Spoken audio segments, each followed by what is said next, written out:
बिस्मिल्लाहिर्रहमानिर्रहीम। अस्सलाम वालेकुम। मैं हूं आमना। मैं आप सबका वेलकम करती हूं किचन विद राहत में। 2 किलो आम की खट्टी मीठी सी कैरी की चटनी हमने ऑर्डर पे तैयार की थी, जिसकी रेसिपी आज मैं आपके साथ शेयर करने जा रही हूं। ये कच्चे आम की खट्टी मीठी सी चटनी को बनाना बहुत ही आसान है, बहुत ही झटपट बनकर ये तैयार हो जाती है चटनी।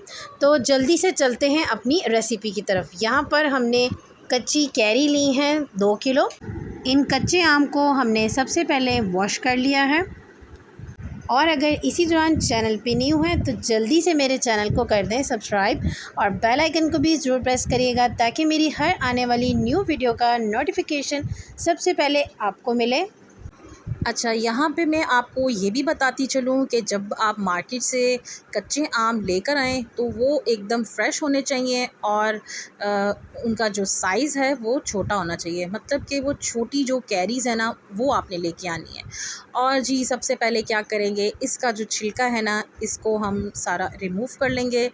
और इसी तरह से मैं सारे जो हैं कैरीज़ के जो छिलके हैं उसको मैं रिमूव कर लूँगी। मेरे चैनल पे और भी बहुत सारी कैरी की चटनी की रेसिपीज़ अपलोड हैं, आप उनको भी जाकर देख सकते हैं। और कैरी का शरबत की रेसिपी भी मौजूद है। बात अगर मीठी चटनियों की जाए तो इमली की चटपटी चटनी की भी रेसिपी मेरे चैनल पे मौजूद है। खुबानी की चटनी की भी रेसिपी मौजूद है, मतलब कि बहुत सारी चटनियों की रेसिपी मेरे चैनल पे मौजूद है। आप उन रेसिपीज़ को भी वहाँ पे जाके देख सकते हैं।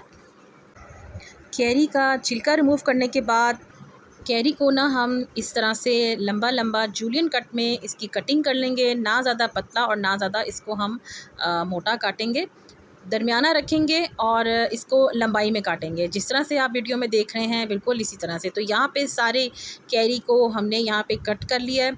अच्छा, आप यहाँ पे कैरी की जो पीसीस है ना उसको आप किसी भी शेप में काट सकते हैं, मतलब कि उसको आप छोटा छोटा क्यूब्स में भी काट सकते हैं, लेकिन हमने यहाँ पे इसको लंबा लंबा काटा है इसीलिए क्योंकि जब हम चटनी हमारी बनेगी और तैयार होगी तो इसके यही बड़े बड़े से जो चंक्स हैं ना वो जब मुंह में आते हैं तो बहुत मज़े के लगते हैं।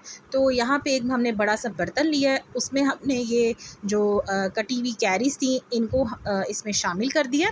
और अब इसमें हम क्या शामिल करेंगे, साथ ही इसमें हम चीनी शामिल कर देंगे। चीनी जो है वो हमने ली है 1 किलो। चीनी की जो मिकदार है वो आप इसमें कम ज़्यादा कर सकते हैं अपने टेस्ट के अकॉर्डिंग। तो 2 किलो जो थी वो कैरीज़ थी और उसमें हमने 1 किलो चीनी शामिल की है। अच्छा, ये भी मैं आपको बताती चलूँ कि चीनी भी आप शामिल कर सकते हैं और मतलब कि हाफ़ इसमें आप शक्कर भी शामिल कर सकते हैं। वो भी उन दोनों का भी जो कॉम्बिनेशन है वो भी बहुत मज़े का लगता है, या फिर आप खाली शक्कर में भी इसको चटनी को बना सकते हैं, तो वो भी बहुत टेस्टी लगती है। साथ ही ना इसमें अब हम कुछ स्पाइसेस शामिल करेंगे। 1 टीस्पून नमक है और हाफ़ टी स्पून लाल मिर्चों का पाउडर, ये हम इसमें शामिल करेंगे।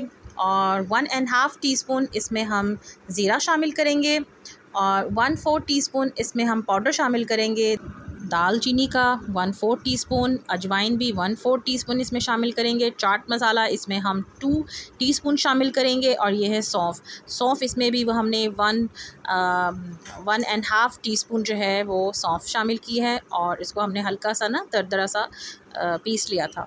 तो ये तमाम जो मसाले हैं वो इस कैरी में शामिल कर देंगे और इसको अच्छे से हम मिक्स कर लेंगे।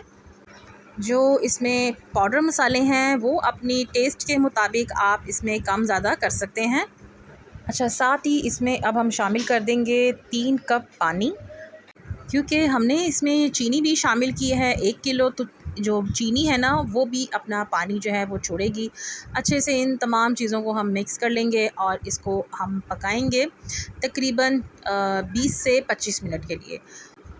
वो भी इसको लो टू मीडियम आंच पे रख के इसको हम पकाएंगे। साथ ही इसमें थोड़ा सा हम 1/4 टीस्पून जो है वो येलो फूड कलर जो है वो इसमें शामिल कर देंगे। ये टोटल ऑप्शनल है, लेकिन अगर आप इसको शामिल करेंगे कैरी की चटनी में ये फूड कलर, तो इससे बहुत प्यारा सा इसके अंदर कलर भी आ जाता है और ये दिखने में भी खूबसूरत लगती है। और इसको अच्छे से मिक्स कर लेंगे और उसके बाद इसको हम लो टू मीडियम आंच पे रख के पकाएंगे।